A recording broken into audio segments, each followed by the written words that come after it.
열심히 참여하시고 또 은혜를 많이 받으시게 되기를 바랍니다. 또 목사님이 중간에 색소폰을 잘 하시는데 그 연주도 한번 하신다 그럽니다. 자, 오늘은 마태복음 18장 용서의 한도 그런 내용입니다. 실물교훈 19장에 나오는 용서의 한도. 마태복음 18장 21절부터 나오는 말씀, 제가 홀수절을 읽고 우리 성도님들 짝수절을 좀 읽어주시면 좋겠습니다. 홀수절. 그때에 베드로가 나와 이르되 주여 형제가 내게 죄를 범하면 몇 번이나 용서하여 주리까? 7번까지 하오리까?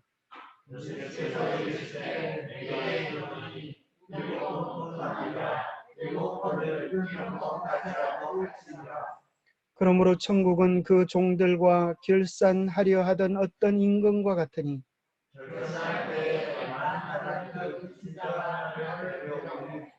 갚을 것이 없는지라 주인이 명하여 그 몸과 아내와 자식들과 모든 소유를 다 팔아 갚게 하라 하니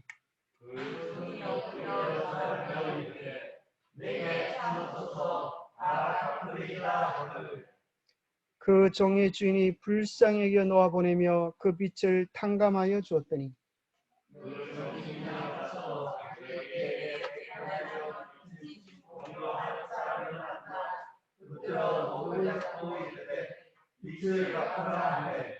그 동료가 엎드려 간과 이르되 나에게 참아 주소서 갚으리다 하되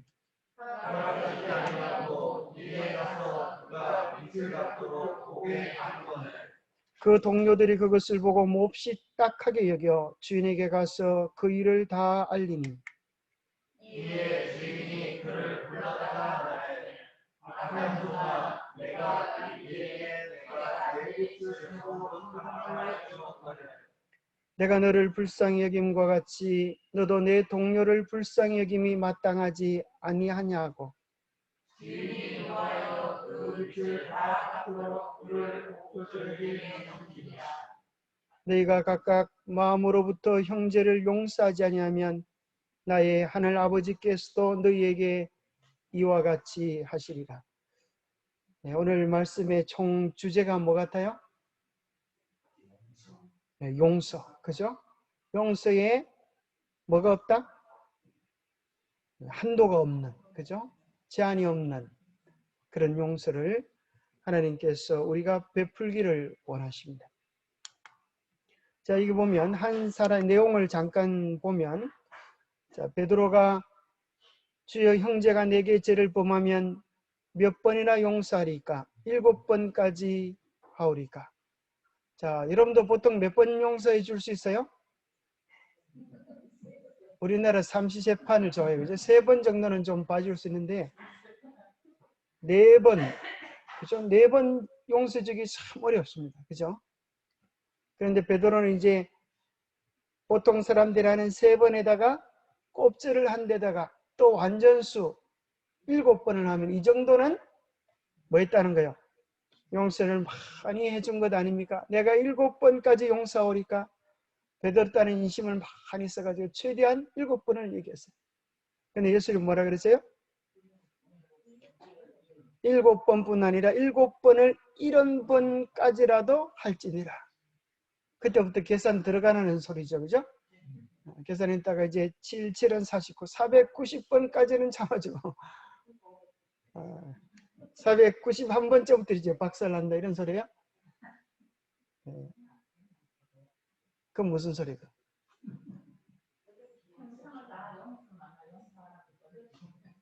예, 그죠? 이 말은 그 숫자를 계산하는 소리가 아니고 무한대로 용서하라 그렇게 이야기하시는 것 같아요. 그 실제 이제 한 사람이 빚을 졌는데 얼마 빚을 졌다고요? 얼마요? 여기 보니까 얼마 빚을 졌다 그래요? $10,000가 아니에요. $10,000가 아니고 $10,000. 어쩌다가 달러가 나는지 모르겠는데 달러가 아니고 $10,000. 달란트를 여러분 그 주석에 보면은 1달란트가 무게 단위로는 약 34kg의 순금에 해당된다. 순금. 금덩어리예요. 여러분 한 달란트도 엄청난 액수라 그래요. 그래서 이것을 보통 그 당시 하루 노동자의 품삯이 얼마였을까요? 1데나리온이라 1데나리온. 그런데 이제 1달란트는 한 달란트는 몇 데나리온에 해당될까요? 6,000데나리온에 해당. 그러니까 6,000날 동안 일을 해야 1달란트를 하루도 쉬지 않고 6,000날 동안 일을 하면 1달란트를 벌 수 있어요. 6,000날이면 며칠일까요? 몇 년일까요? 6,000날. 1년은 365일, 300일로 계산한다면 6,000날은 몇 년이에요? 300년으로 계산한다면 얼마 될까요? 10년은 그죠? 20년이에요. 20년. 자, 20년 동안 죽도록 일을 해야 1달란트를 버는데 이 사람 몇 달란트 빚을 졌어요? 20년짜리를 만번해야 돼요. 그러니까 20년짜리를 만번하면 그게 무슨 말이에요? 죽을 때까지 갚아도 못 갚는 빚을 졌어요. 그래서 주인이 이야기하기를, 임금님이 이야기하기를 네 아내와 자식과 모든 소유를 다 팔아도 갚을 수 없는, 다 팔아 갚아라. 만약 이렇게 했다고 하면 다 팔아도 갚을 수 있는 값이 아니라 그래도 갚을 수 없는 값이에요. 주인이, 이 종이 뭐라 그래요? 엎드려 어쩌라여 이르되 내가 내게 참으소서 다 갚으리다. 그렇죠? 뭔 수로 갚겠어요? 그죠? 열심히 일해가지고 이 값을 1만 달란트의 값이라고 하는 것은 그죠? 죽을 때까지 해도 자기 부인도 자기 처자식도 다 죽을 때까지 일을 해도 못 갚는 그런 액수를 이야기합니다. 그런데 주인이 불쌍히 여겨서 그 빚을 다 탕감하여 주었는데 이 사람이 탕감해 준 걸 다 믿은 것 같아요? 안 믿은 것 같아요? 믿은 것 같아? 안 믿은 것 같아요? 예? 믿은 것 같아요. 자, 우리 왜 어떤 근거로 믿었다고 생각합니까? 편하게 자기한테 빚진 자한테 그렇게 얘기할 수 있다는 건 자기가 더 이상 갚을 게 없다라고 생각을 했기 때문에 그런 거 아닐까? 예, 빚진 자에게, 자기에게 빚진 자에게 편하게, 뭐 일리가 있는 얘기입니다. 그죠? 자, 그런데 이 사람이 이제 그렇게 엄청난 빚을 용서받은 사람이 뭐가 없는 거예요? 그의 마음속에 용서받음에 대한 기쁨과 감격이 없는 거예요. 그죠?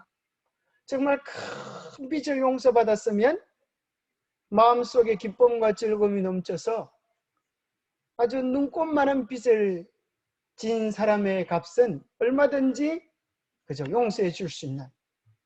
그래서 그 다른 자기 친구가 얼마 빚을 졌어요? 100데나리온. 100일만 일하면 갚을 수 있는 빚을 졌는데 그 친구를 붙잡고 어떻게 했다 그래요? 목을 잡고 멱살이를 잡고 빚을 갚아라. 네가 그 빚을 갚지 않으니 감옥에 넣겠다.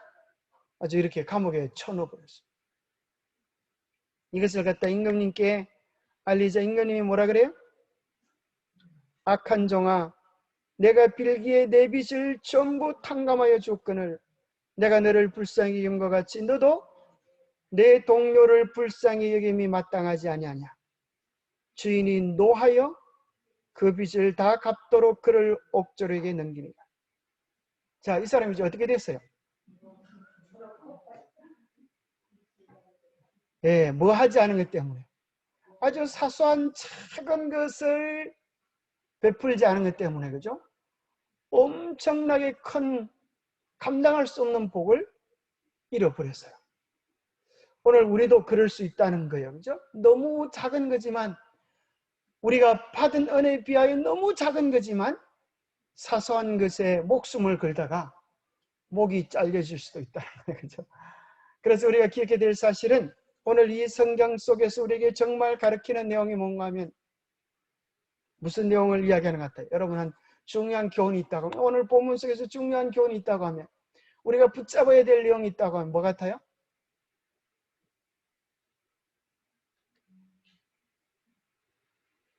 뭐 같아요?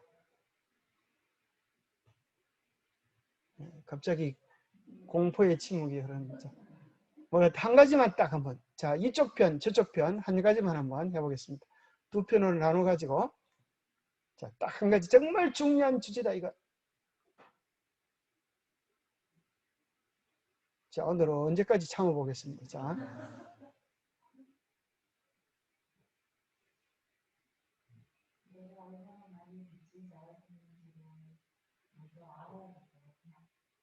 그죠?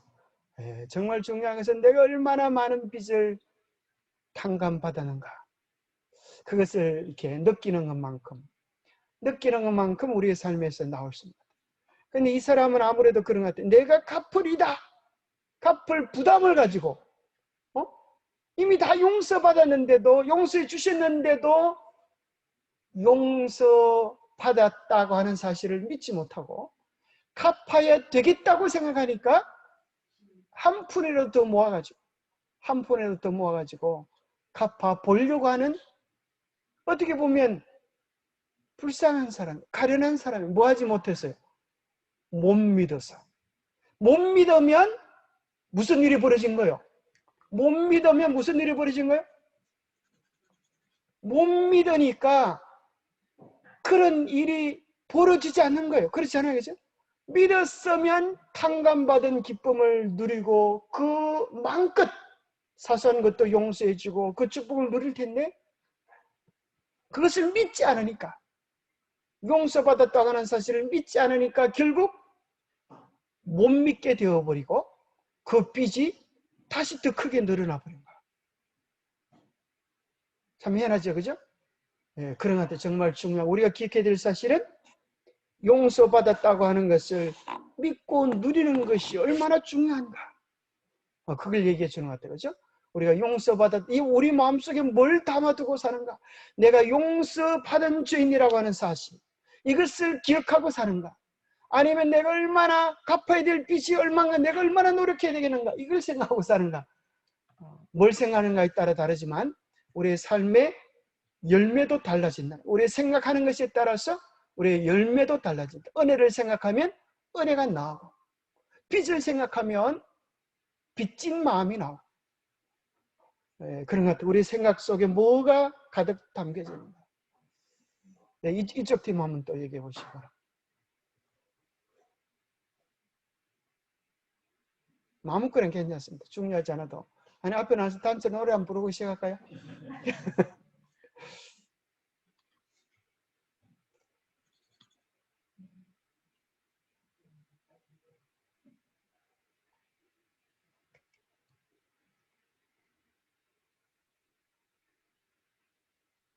예, 역시 은혜를 많이 받았기 때문에 제가 은혜로 받으겠습니다. 자, 저는 이런 생각이 들었어요. 뭔가 하면, 너는 십자가를 경험했느냐? 오늘 주제의 가운데 한 가지가, 너는 정말 십자가를 경험했느냐? 하나님 그러십니다. 여러분 정말 십자가를 경험했습니까? 그죠? 십자가에서 나의 죄가 용서받는 그런 경험을 하면 그 경험 때문에 뭘 해줄 수 있어요? 아주 쥐꼬리만한 것들 용서해 주기가 너무 쉬운데, 우리가 용서받지 못하면, 그죠? 용서받지 못하면 용서해 주기가 엄청 힘들어요. 정말 우리가 죽을 수밖에 없는 죄인임을 십자가 앞에서 깊이 경험하고 정말 얼마나 큰 빚을 용서받았는지 알려고 하면 내가 얼마나 많은 빚을 먼저 졌는지를 깨달아야 되겠죠. 내 죄가 얼마나 큰지를 십자가 앞에서 내가 지은 죄가 얼마나 큰지를 깊이 깨달을 때에, 그래서 우리가 뭘 느껴야 돼요? 절망과 탄식을 느껴야 돼요. 나는 죽을 때까지 일을 해도 갚을 수 없는 빚이구나. 오라 곤관, 바울이 로마 7장에서 이야기했던 것처럼 곤고한 사람이로다. 누가 이 사망의 몸에서 나를 건져내려고 하는 절망적인 탄식이 있을 때 그때 용서가 용서로서 역사할 수 있는 겁니다. 그래서 우리 모두에게 정말 필요한 것은 십자가 앞으로 나아가서 정말 우리의 죄가 용서받는 경험이 있으면 우리도 뭐 할 수 있어요? 내게 아무리 잘못한 자가 있다 할지라도 우리의 마음속에서 무슨 생각이 들까요? 저것 정도는 아무것도 아닌데, 그죠? 내가 지은 죄에 의하면, 내가 받은 용서에 비하면 저까지 것 아무것도 아닌데 내가 용서 못해 줄 게 뭐가 있나, 그런 생각을 하지 않겠습니까? 그러나 우리가 정말 용서받은 게 없다면 우리의 마음속에 저 사람은 저게 문제고 저 사람은 저게 문제고 우리 마음속에 온갖 상처와 아픔과 억울함들만 쌓여갈 수 있어요. 그러나 주님의 십자가는 강물처럼 우리의 삶의 어떤 상처든지 어떤 죄악이든지 다 낫게 하고 치유케 해주시는 것입니다. 그래서 우리 주님의 십자가는 우리의 모든 저주를 다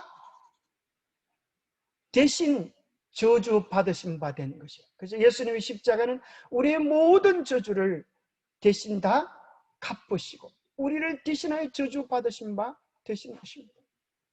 우리가 그 십자가의 깊은 용서를 경험하는 것, 그것이 참 중요합니다. 그런데 이 숫자를 계산해 보면서 이런 생각이 들어요. 여러분, 1년이 며칠이에요? 365일. 만약 우리가 100년을 산다면 몇 년을 사는 거예요? 100년을 산다면 365 곱하기 100을 하면 얼마나 나요?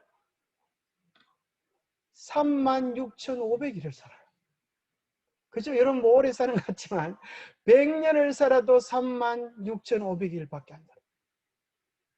그죠? 근데 여기 이 사람은 6,000 곱하기 만 그 날 동안을 이렇게 종사를 해도 갚을 수 없는. 그러니까 그런 걸 보면서 우리의 한 날 한 날을 얼마나 소중하고 또 의미 있게 보내야 하겠나, 이런 생각도 한번 해보는 것입니다. 그래서 정말 중요한 것은 100년을 살아도 3만 일밖에 못 사는 우리 인생이 얼마나 100년을 사는가 1000년을 사는가 이게 문제가 아니라 우리 인생에 가장 중대한 것이 있다고 하면 그게 뭐예요? 십자가 앞에서 나의 죄가 용서받았나, 이 경험을 하는 것입니다. 정말 나는 용서받은 죄인가? 나의 죄는 용서받았나? 이것이 우리의 3만 일의 날을 의미 있게 바꾸어서 영원의 날로도 바꿔줄 수 있고, 우리가 아무리 3만 년을 살아도 용서받지 못하면 그 모든 것이 죄로 돌아갈 수 있다고 하는 것입니다. 그래서 오늘 저녁에 여러분들의 영혼을 향하여 간곡히 호소하는 것은 여러분 각자의 죄를 주님 앞에 가져와서 용서받는 구원의 감격과 즐거움들이 우리 속에 있으면 좋겠습니다. 그래서 임금으로부터 내가 너의 모든 죄를, 내가 너의 모든 빛을 사해 주노라, 그렇게 하시는 선고를 받고 여러분 마음이 이 세상에 일어나는 일들과 상관이 없이 용서받은 기쁨과 즐거움들이, 사랑받음의 기쁨과 즐거움들이 여러분 삶에 가득하면 좋겠습니다.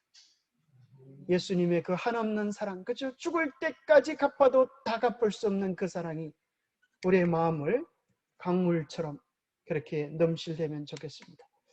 질문. 자, 이제 그걸 경험하면 뭐 답이 다 나오는 것 같아요. 우리는 몇 번이나 형제를 용서해야 하는가? 그죠? 용서받은 것만큼 용서하려고 하면 참 우리 조상 아담과 하와는 몇 번 죄를 지어서 사망 선고를 받았어요? 몇 번요? 딱 한 번이죠. 여러분 몇 번 죄를 지었어요?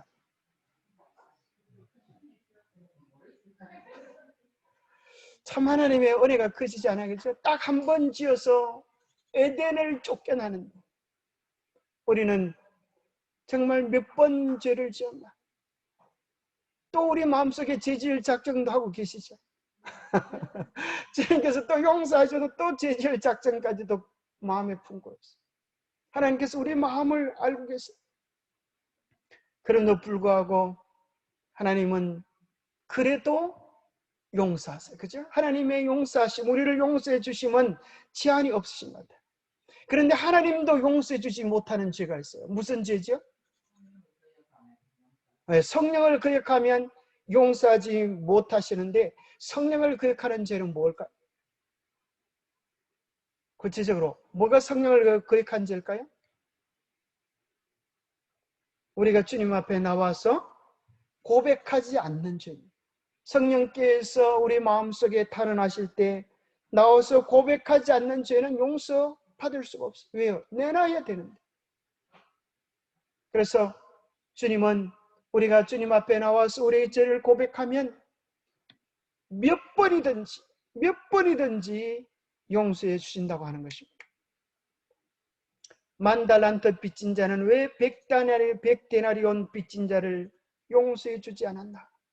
생각해 보면 자기 속에 정말 용서의 경험이 있었나? 그 감격이 아마도 없지 않았나? 그런 생각이 좀 들기도 합니다. 우리는 얼마나 많은 빚을 주께로부터 용서받았나?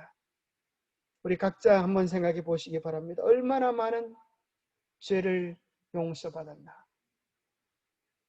한 바리새인의 잔치가 있었을 때 한 여인이 옥합을 깨뜨리고 머리로 예수님의 발을 닦았습니다. 그때 가룟 유다가 아이고 저거 아까워, 저걸 가난한 사람들에게 주면 얼마나 좋았을까, 그렇게 이야기했어요. 또 한 바리새인은 예수님 저 여자가 어떤 여자인지 알았더라면 예수님이 가만히 계시지 않았을 것입니다. 저 여자가 도대체 얼마나 큰 죄인인지 아십니까? 그때 예수님 뭐라 그러셨어요? 많이 용서받은 자가 많이 사랑하게 되느니라 그러셨어요. 자, 그 말은 참 수수께끼 같은 말인데 많이 용서받은 자는 누구를 얘기할까요? 많이 용서받은 자는 누구를 얘기할까요? 많이 용서받은 자, 그가 누구를 얘기할까요? 예수님께서 많이 받은 자가 많이 사랑하느니라 할 때 그 많이 용서받은 자는 누구를 얘기할까요? 누구요? 우리 본인들이 뭐 성경에서는 그 여자고. 예. 성경에서는 그 여자 같죠. 그 여자보다 더 큰 죄인이 있었어요. 그게 누구였을까요? 그 여자보다 더 큰 죄인 누군가 하면 그 소리를 했던 사람. 예수님이 저 여자가 누군지 알았더라면 예수님이 가만히 계시지 않았을 거라고 얘기했던 그가 누군가 하면 바로 그 여인을 처음 죄짓게 했던 사람. 그래서 그 사람이 문둥병이 걸렸었는데 문둥병이 치료함을 입고 잔치를 베푸는 잔치였어요. 그래서 예수님은 그 영혼을 향하여 이야기하시는 겁니다. 네가 더 큰 죄를 지었고 더 크게 용서받았음에도 불구하고 너에게는 뭐가 없느냐? 사랑함이 없느냐라는 것을 책망하십니다. 사실은 많이 용서받았다고 많이 사랑하는 것이 아니라 많이 용서받은 줄을 아는 것만큼, 느끼는 것만큼, 깨달은 것만큼 사랑하게 되어져요. 주님이 나를 정말 용서하셨는 것을 우리가 느끼고 깨달아야 합니다. 그렇게 하기 위해 여러분이 일부러 죄를 또 지을 필요는 없어요. 이걸 좀 더 실감하기 위해서 더 큰 죄를 지어야지 그럴 필요는 없어요. 뭐 하면 알게 돼요? 십자가 앞에 가까이 나아가면 나아갈수록 우리의 죄가 얼마나 흉측한지 주님의 성품과 우리의 성품을 대조해 보면 빛으로 나아가면 나아갈수록 우리 속에 뭐가 있다는 사실을 깨달아요. 어둠이 있다는 사실을, 죄가 있다는 사실을 깨닫게 돼요. 굴뚝 청소하다가 두 명이 나왔어요. 한 사람 얼굴은 새까맣고 한 사람 얼굴은 하얀. 누가 세수하러 갔다 그래요? 하얀 사람이. 왜요? 상대방을 보고 저 사람 시커먼 거 보니까 나도 시커멓겠다. 그래서 이제 탈무드에 보면 하얀 사람이 씻으러 갔다. 또 두 번째 케이스, 또 두 번째 이제 한 사람은 하얗고 한 사람은 까만 사람이 누가 씻으러 갔다 그래요? 이번엔 얼굴이 더러운 사람이 씻으러 갔다. 왜 그랬을까요? 이야기를 해봤다, 이야기. 야, 너 얼굴이 더럽네. 이렇게 얘기를 하는 것 듣고, 상대방이 하는 이야기를 듣고, 자기의 죄를 깨닫고, 허물을 깨닫고, 또 씻는 수 있죠. 때로는 우리에게 거울이 필요한 거예요. 그죠? 거울. 우리의 죄를 알려주는 거울이 있는데 그것이 성경이라고 하는 거울이고, 또 하나는 심경, 우리의 마음의 거울도 있어요. 그죠? 내 주변 사람들이 나를 불편해요. 그러면 내 속에 뭐가 있다는 사실을 생각해 볼 수 있어요? 저 사람 불편하면, 인간관계는 참 희한하게도 저 사람이 불편하면 나도 불편해. 내가 좋아지면 저 사람도 좋아. 얼굴은 서로 철이 철을 날카롭게 같이 비춰지는 것 같아. 참 희한하죠? 말을 안 했는데도 불구하고 보면 기쁘고 즐겁고 반가운 관계가 있는 반면에 말을 안 했는데도, 그죠? 물건을 줘도 그런 관계가 있어요. 우리의 얼굴이, 마음이 비춰지기 때문에 그렇습니다. 그래서 우리의 마음이 깨끗하면, 마음이 청결한 자는 뭘 보겠다? 하나님을 볼 것이. 우리의 마음이 청결하면 이 천지 만물의 조화 속의 역사 속에 하나님의 마음을 읽을 수 있다는 거예요. 풀잎 위에 있는 이슬방울 속에서도, 변함없이 떠오르는 태양빛 속에서도 하나님의 성실하심과 자비하심과 사랑하심을 우리는 읽어볼 수 있겠죠. 우리는 마땅히 형제들을 어떻게 대해야 할까? 자, 우리가 어떻게 형제를 대하는지에 대한 근본, 인간관계의 처세법이 이 성경에 나옵니다. 이 성경에 나오는 처세술은 그죠? 세상의 것과 전혀 다른 것이죠. 오늘 성경은 우리가 마땅히 우리 형제들을 어떻게 대해야 하는가 하는 내용들도 언급해 주는 것 같아요. 예수님 우리를 몇 번이나 용서하셨나? 여러 가지 질문들을 한번 해볼 수 있습니다. 자, 1번 문제. 랍비들은 용서하여 주는 일을 3번까지로 제한했다. 그러나 그리스도께서는 용서하는 일에 결코 실정을 내서는 안 된다고 가르치셨다. 참 쉬운 일은 아니죠. 그죠? 끊임없이 용서해 주는 것은 쉬운 일이 아닙니다. 그런데 우리는 끊임없이 뭐 받고 싶어요? 나는 많이 받고 싶어. 그죠? 참 사람의 마음은 희한하죠? 나는 끊임없이 용서받고 싶어. 그렇죠? 왜? 그렇지 않으면 희망이 없거든요. 나는 끊임없이 용서받고 싶어. 우리가 용서받고 싶은 것처럼 우리도 형제를 용서해 줘야 합니다. 그래서 요즘 흔히 이 세대를 평가하는 말 가운데 흔히 자주 많은 사람들이 요즘 세상을 평가하면서 이런 소리 하죠. 내로남불이라고 들어보시죠. 그죠? 사람들이 다 그래. 우리는 죄인이어서 항상 자기중심적이에요. 그래서 내가 하면 뭐고요? 로맨스고, 남이 하면 불륜이다. 전혀 다른 기준의 잣대로 죄를 평가하니까 자기는 항상 착하고 상대방은 항상 나쁜 것이죠. 자기의 죄를 저울에 달면 파르르 떨다가 다시 영으로 떨어지면 남의 죄는 엄청나게. 그래서 우리는 계산하는 척도를 달리 생각해야 됩니다. 그죠? 그리스도인은 그것이 바뀌어져야 돼요. 나의 죄는 크게 보고 상대방의 죄는 용서해주는 그런 마음이 그리스도인의 마음이겠죠. 이 베드로가 예수님께 이야기합니다. 주의 형제가 내게 죄를 범하면 7번까지 하오리까? 베드로는 용서의 한계를 완전수인 7가지로 확대시켰다. 그러나 그리스도께서는 용서하는 일에 결코 실정을 내서는 안 된다. 이걸 다른 말로 하면 살면서 네가 못 참는 게 뭐가 있느냐? 그런 거. 네가 살면서 다른 사람을 용납하지 못하는 게 뭐가 있느냐? 예수님, 제가 참고 또 참았거든요. 그런데 이것만큼은 못 참겠어요. 이것만큼은 양보할 수 없어요. 이것만큼은 절대 안 돼요. 그런 게 있다고 하면 우리 주님 그러시는 거예요. 얘야, 그것도 양보해라. 그것까지 참아라. 베드로가 칼을 빼었어요. 그죠? 말고의 길을 잘랐어요. 그때 우리 주님께서 칼로 흥하는 자는 칼로서 망하리라. 베드로야, 그것까지 참아라.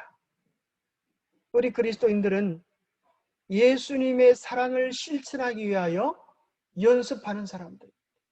그래서 우리는 늘 내 기분과 감정, 내 마음의 척도로 상황을 판단하지 말고 예수님의 은혜를 실천하기 위하여, 예수님의 마음을 실천하기 위하여 우리는 주님께 마음을 늘 여쭤보아야 할 것입니다. 이왕이 베푼 용서는 모든 죄에 대한 하나님의 용서하심을 나타낸다. 종을 불쌍히 여기고 빚을 탕감해 준 왕은 그리스도를 대표한다.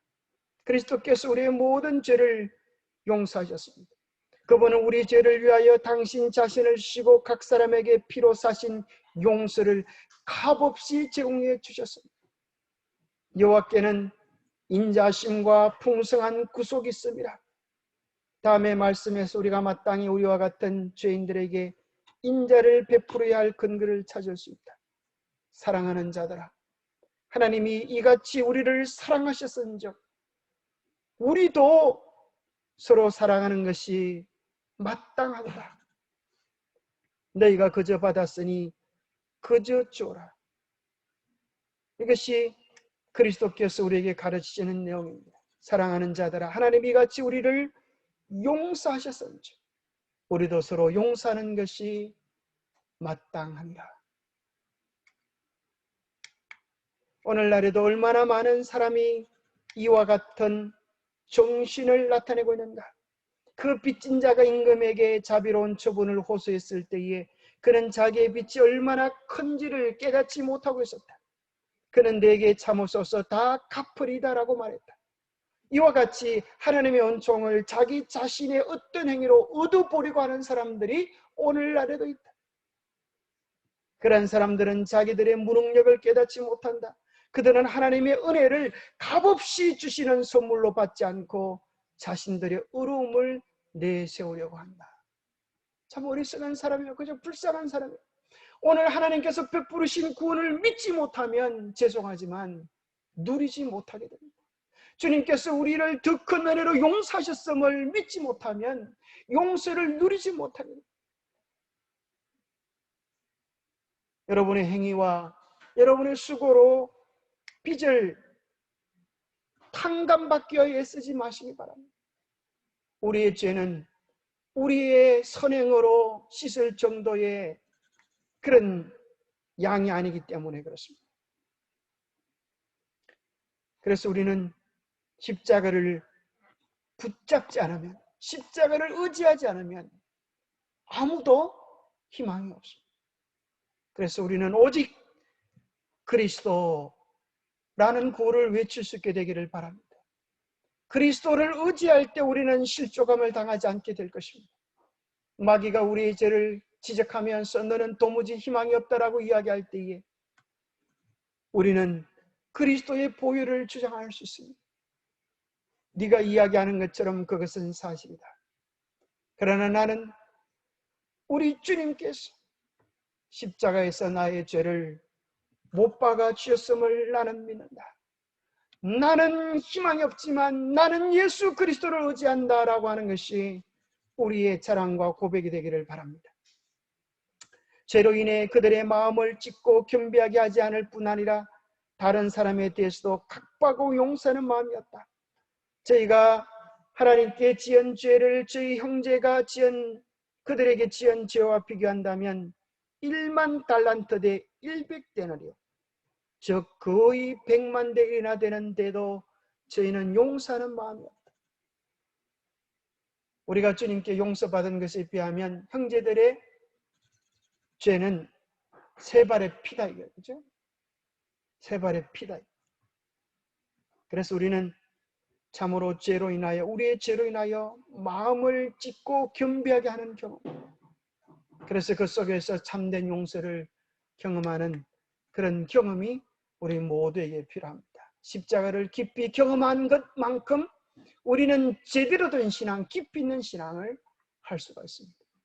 십자가를 경험하지 않는 자는 구원의 면류관을 쓸 자격이 없는 것입니다. 내 죄가 얼마나 큰지를 십자가 앞에서 깊이 느끼고 용서받은 죄인의 감격을 가지고 우리가 살아가게 되기를 바랍니다. 4번 같이 한번 읽어보겠습니다. 시작. 하나님께서 우리를 용서해 주신다고 해서 그것이 결코 그분께 순종해야 할 우리의 의무를 경감시켜 주는 것이 아니다. 우리가 또 잊지 말아야 될 것이 이것입니다. 용서해 주신다고 해서 그것이 결코 우리가 순종해야 할 우리의 의무를 대신해 주는 것은 아니다.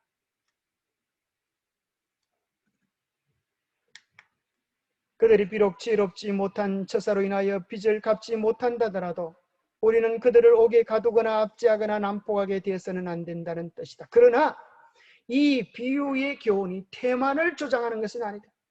하나님의 말씀은 분명하게 선언한다. 누구든지 일하기 싫거든 먹지도 말게 하라. 주께서는 힘써 일하는 사람들에게 게으른 사람들을 부양하라고 요구하지는 않습니다. 이 말이 무슨 말씀인지 아시겠죠? 우리가 해야 될 의무들을 더하니 하면서 또 용서해 주실 텐데 뭐 그렇게 하는 것은 잘못된 것입니다. 물론 용서해 주시지만 우리가 해야 될 값들은 갚아야 한다는 것입니다. 예를 들어서 어떤 사람이 이런 사람이 있어요. 예수님, 제가 제 친구 필통을 훔쳤습니다. 용서해 주세요. 그런데 이 필통은 제가 앞으로 잘 열심히 쓰겠습니다. 그 회개한 거야, 하는 거예요. 회개하는 게 아니라 하나님을 놀리는 거예요. 이런 고약한 마음이 어디 있나. 하나님께서 호통을 치실 거예요. 그래서 회개라고 하는 것은 필통을 돌려주고 친구에게 미안하다고 이야기하는 거예요. 나를 용서해 달라고 이야기하는 거예요. 그리고 와서 하나님께 내 죄를 고백하는 거예요. 그렇지 않은 기독교에 대하여 이 세상은 조롱을 하고 있습니다. 그래서 밀양이라고 하는 그 한국 영화에 보면 그런 내용이에요. 밀양이라고 하는 그 동네 가지고 이제 그 영화에 보면 어떤 사람이 자기 아들이 죽었어요. 아들이 죽었는데 이 범인이 감방에 갔어. 이 사람이 이제 그 감방에 있는 사람 죄를 용서하려고 찾아가서 용서하려고 도대체 어떻게 지내나 한번 찾아가 보니까 이 범인이 싱글싱글 웃으면서 뭐라 그런가 하면 나는 예수님을 믿어서 다 용서받았다. 막 기뻐 즐거워하고 있는 거예요. 자기 아들을 죽인 원수가 용서받았다고 기뻐 즐거워하고 있는 거예요. 그때 이 여자의 마음속에 어떤 생각이 들까? 이 어머니 마음속에. 내가 용서 안 해주었는데 나한테 빌지도 않고 어떻게 저렇게 용서받았다고 파렴치하게 웃고 있을 수가 있는 거예요. 이 어머니의 가슴이 더 무너지는 그런 경험을 하는 그런 단편적인 예화가 들어있습니다. 오늘 기독교를 이렇게 해부하는, 오늘 종교가 그렇게 하고 있는 잘못된 행위를 고발하는 그런 것. 정말 오늘 기독교의 많은 신자들이 뭐가 없이요? 양심을 청결하게 하는 빚을 갚고 그 사람에 가서 상처 입은 사람에 가서 자기 죄를 용서해 달라고 하는 빚을 청산하는 경험이 없이 형제에게 용서해 달라고 하는 간구가 없이 그저 예수님께 와서 십자가의 보혈로 내 죄를 용서받았다고 할렐루야 하는 것은 하나님께서 받아들일 수 없는 용서라는 것.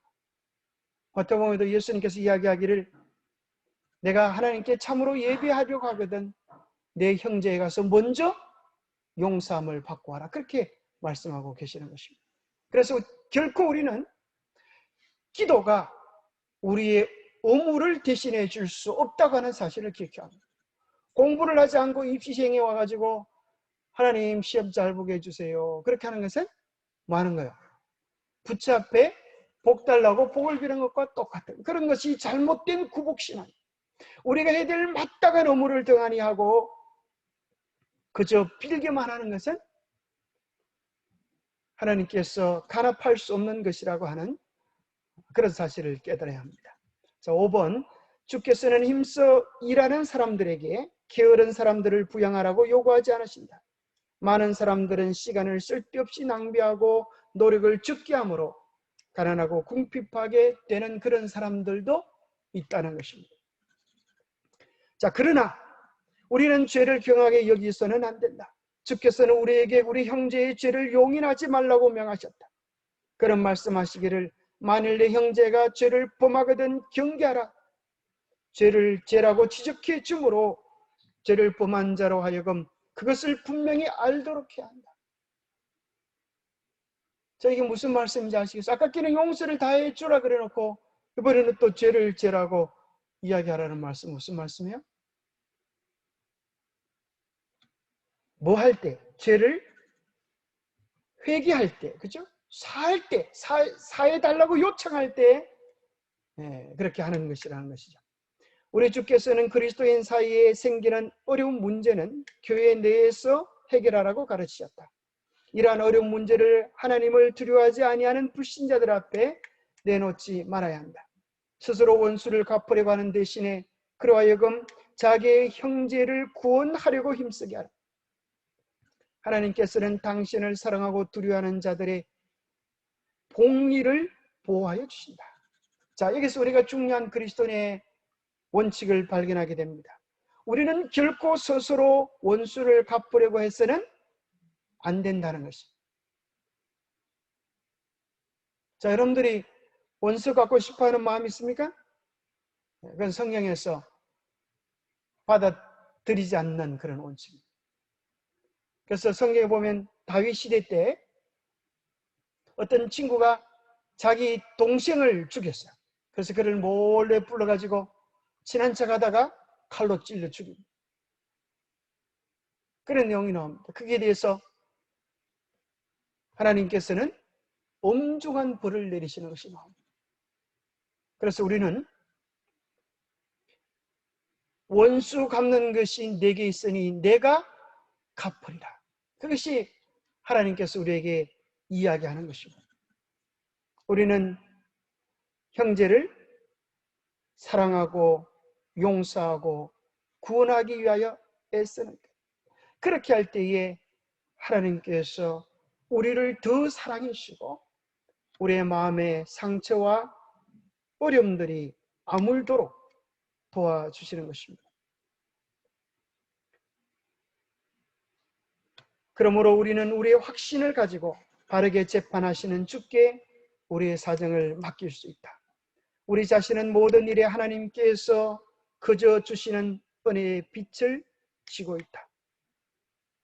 언약에 나타난 하나님의 은혜가 우리를 그분의 자녀로 받아들이겠다. 구주를 통해서 나타난 은혜가 우리의 구속과 중생을 이루게 하고 예수와 더불어 후사가 되도록 역사했다. 우리는 이 은혜를 다른 사람에게 나타내야 한다. 죄에 빠진 자에게 낙심할 기회를 만들어주지 말라. 바리새인 같은 완고함이 우리의 마음속에 생겨 형제의 마음을 상하게 하지 않도록 하라. 죄에 빠진 자에게 낙심할 기회를 만들어주지 말라. 조금 전에 읽었던 말씀이죠. 우리의 마음과 정신에 조금이라도 죄인들에 대하여 넘어진 자들에게 대하여 연약한 자들에 대하여 조롱하고 비웃는 생각이 일어나지 않도록 하자. 억양에 있어서도 조롱하는 기색이 나타나지 않게 하자. 만일 그대가 그대 자신에 대한 말을 하거나 무관심한 태도를 취하거나 또는 의심하고 불신하는 태도를 보임으로 인하여 한 영혼을 파멸시킬 수 있다. 이러한 영혼은 그의 마음을 감동시킬 동정 어린 마음 곧 맏형님 예수 그리스도의 마음을 가진 형제가 요구된다. 우리는 어떤 죄인이라 할지라도 그를 조롱하거나 비난하거나 멸시해서는 아니 되고 예수 그리스도의 마음을 가지고 우리는 그들을 용서하고 사랑해야 되겠습니다. 어떤 것으로도 용서하지 않는 정신을 변명할 수 없다. 다른 사람에게 긍휼을 베풀지 않은 자는 자기 자신이 하나님의 용서하시는 은혜에 참여하지 못했다는 것을 드러낸다. 사람이 그들의 눈을 불완전한 인간에게서 돌려 예수를 바라볼 때에 그들의 품성에 신령한 변화가 일어난다. 마음속에서 역사하는 그리스도의 영이 그들의 마음을 그리스도의 형상으로 화하게 한다. 그 다음에 그대가 할 일은 예수를 높이는 일이다. 마음의 눈을 세상 죄를 지고 가는 하나님의 어린 양에게로 돌리라. 그리고 그대가 이 일에 종사할 때에 죄인을 미혹한 길에서 돌아서게 하는 자가 그 영혼을 사망에서 구원하여 허다한 죄를 덮는다는 것을 기억하라. 우리 스스로는 힘이 없습니다. 우리 스스로는 그럴 마음이 없어. 우리가 예수 그리스도를 깊이 주목할 때 그분의 사랑 속에서 우리가 먼저 용서받고 취함을 받을 때 그 힘으로 우리도 사랑하고 용서할 수 있는 힘을 얻게 됩니다. 우리가 남을 용서했기 때문에 용서받는 것이 아니라 우리가 용서받았기 때문에 용서하는 것이다. 우리가 먼저 하나님 안에서 깊은 용서를 경험해야 되겠습니다. 하나님으로부터 오는 용서를 체험하게 되면 죄인의 마음은 무한하신 사랑을 가지신 하나님의 크신 마음에 끌리게 된다. 하나님께로부터 흘러나오는 동식의 조류는 죄인의 심령으로 흘러들어가고 그에게서 다시 다른 사람의 심령으로 흘러들어간다. 그리스도께서 당신의 생애를 통해 친히 나타내신 동정과 자비는 또한 그의 은혜를 받은 자들에게서도 나타날 것이다. 내가 용서할 수 없다고 여겨질 때, 더 이상 참을 수 없다고 여겨질 때 우리를 한없이 사랑하셨던 예수 그리스도께로 나가서 그분의 심령, 그분의 사랑, 그분의 은혜를 우리가 먼저 받을 수 있게 되기를 바랍니다. 다른 사람에 대한 우리의 태도로서 우리가 과연 그 사랑을 내 것으로 삼은 여부를 점검하게 된다. 그러므로 그리스도께서 너희의 비판하는 그 비판으로 너희가 비판을 받을 것이요 너희의 헤아리는 그 헤아림으로 너희가 헤아림을 받을 것이라고 말씀하십니다. 우리가 정말 용서를 받았으면 용서하게 되고 정말 사랑을 받았으면 사랑할 수 있게 되어집니다. 하나님께서 왜 우리에게 용서라고 하시는가? 용서하지 않으면 분노, 정오, 적개심, 미움의 독이 용서하지 않는 자를 먼저 죽이게 만들기 때문에 하나님은 우리를 위하여 용서라고 하십니다. 미워하는 사람의 정신적 포로가 되고 말기 때문에 그리고 내가 보복했다 하더라도 그 보복은 끊임없는 보복이 악순환되어 들어오기 때문에 주님은 우리에게 용서라고 하시는 것입니다. 우리의 마음속에 남을 미워하는 마음, 용서하지 못하는 마음은 우리가 아무리 행복할 때라도 그 생각이라면 우리 행복이 다 파괴되어져 버리고 말기 때문에 주님은 우리 마음속에서 미워하는 자가 없게 되기를 원하시는 것입니다. 우리가 미워하는 사람을 집중할 때 우리도 모르는 사이에 그 사람을 닮아가게 됩니다.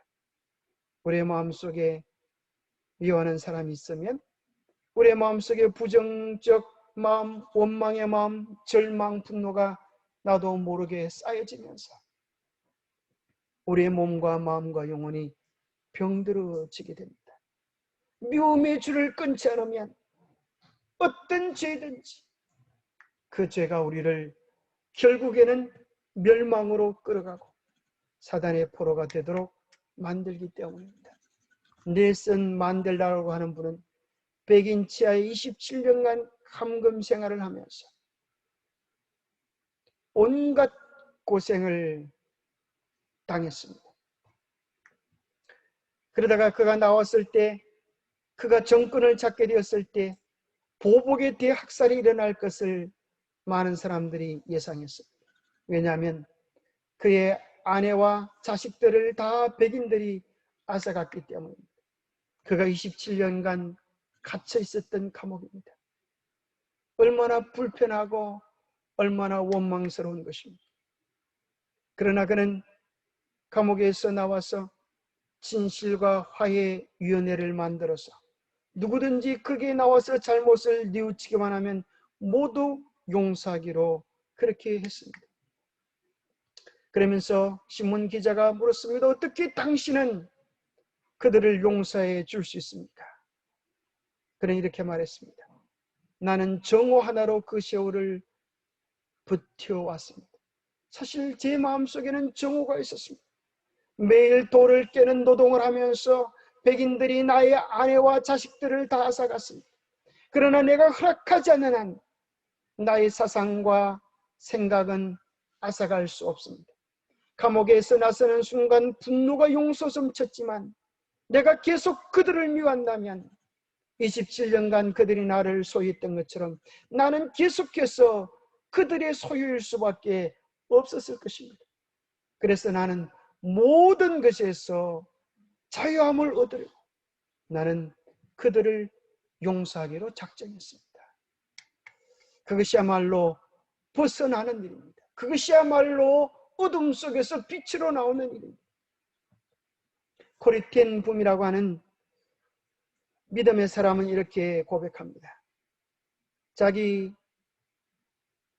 언니를 욕보이고 자기 가족들을 죽였던 나치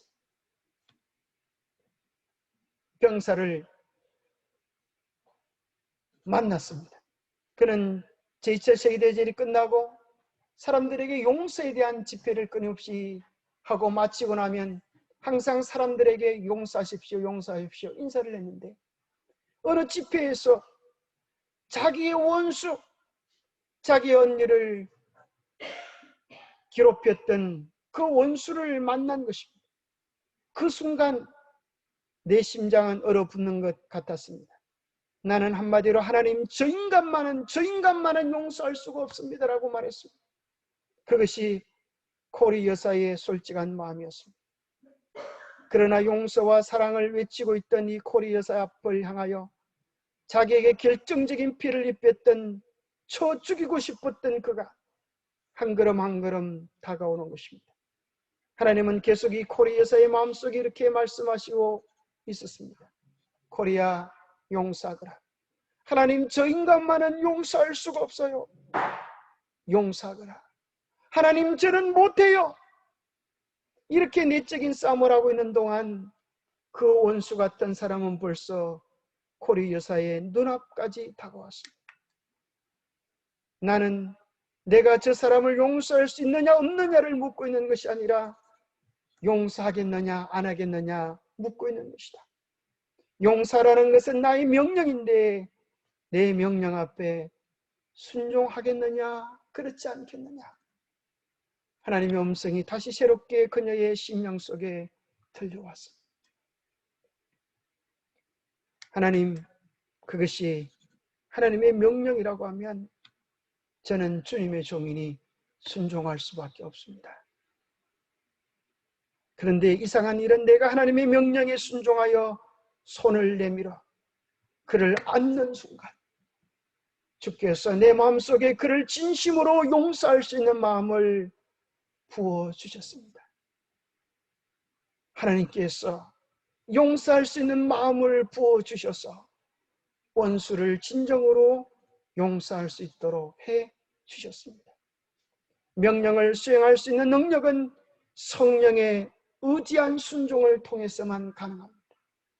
우리는 할 수 없지만 주님의 명령에 순종할 때에 성령은 우리 안에 새로운 일들을 이루어 주실 것입니다. 기도하겠습니다. 하나님 아버지,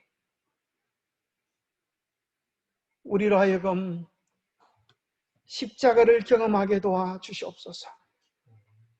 내 죄가 우리 주님께 어떠한 아픔을 주었는지, 내 죄가 도대체 무슨 일을 했는지, 내가 어떤 짓을 하고 사는지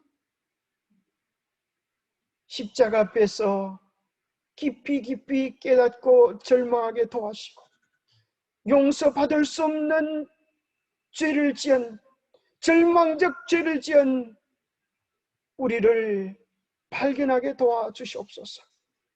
우리가 용서받을 수 없는 죄를 지었지만 그래도 용서하신 주님의 사랑을 우리로 맛보게 하여 주셔서 그 사랑으로 사랑하며, 그 사랑으로 형제를 품으며, 그 사랑으로 주님의 사랑을 나타낼 수 있도록 도와주시옵소서.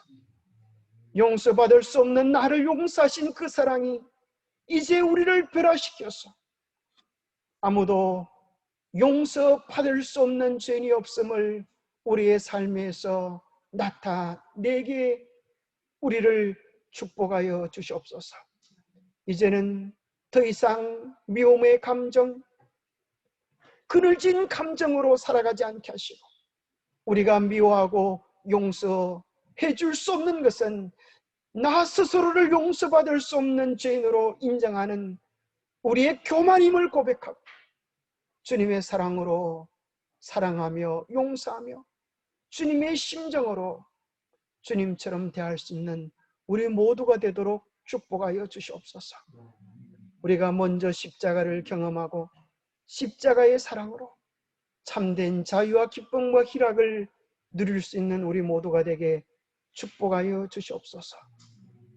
주님처럼 우리도 서로 사랑하며 다음 주에 있을 큰 말씀 잔치 다시 한번 주님께 나아가 우리의 온 영과 혼과 몸이 회복되어지는 축복의 시간이 되도록 인도하여 주시옵기를 우리 주 예수 그리스도 이름으로 하여 간절히 간구하옵나이다.